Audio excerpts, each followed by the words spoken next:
ज्येष्ठ के महीने का विशेष महत्व माना जाता है। इस महीने में माँ गंगा का धरती पर अवतरण हुआ था। इसी कारण इसी मास में गंगा दशहरा का पवित्र पर्व भी मनाया जाता है। ऐसा माना जाता है कि इस दिन गंगा स्नान के बाद दान इत्यादि करने से व्यक्ति के पापों की मुक्ति हो जाती है और उसे मोक्ष प्राप्त होता है।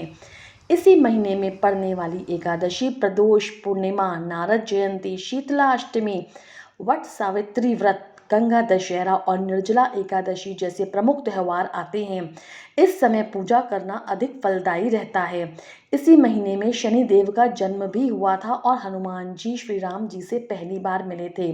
इसीलिए बजरंगबली को भी यह महीना बहुत प्रिय है। इसी महीने की अमावस्या पर शनि देव का जन्म हुआ था। तो ऐसे पवित्र महीने में अगर कुछ उपाय कर लिए जाएं तो पुण्य फलों की प्राप्ति होती है, जिसके तीव्र प्रभाव प्राप्त होते हैं, जिसमें कि जल दान करना, तुलसी पूजा, तेल का दान करना, सूर्य देव को जल समर्पित करना और ज़रूरतमंदों की वस्तुओं का दान ऐसे लोगों को करना जिसकी उनको सच में ज़रूरत है।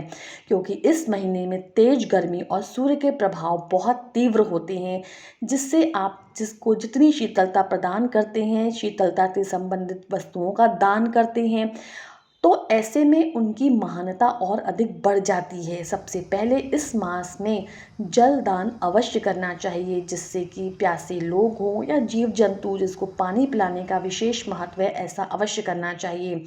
आप जगह जगह पर पानी से भरे हुए घड़े, सुराही, तरबूज, खरबूज इत्यादि का दान कर सकते हैं।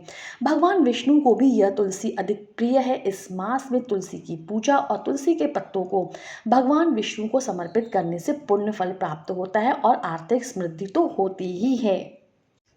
इस मास में सुबह प्रातःकाल स्नान करके सूर्य देव को जल समर्पित करने से मान सम्मान में वृद्धि होती है और नौकरी में सफलता प्राप्त होती है।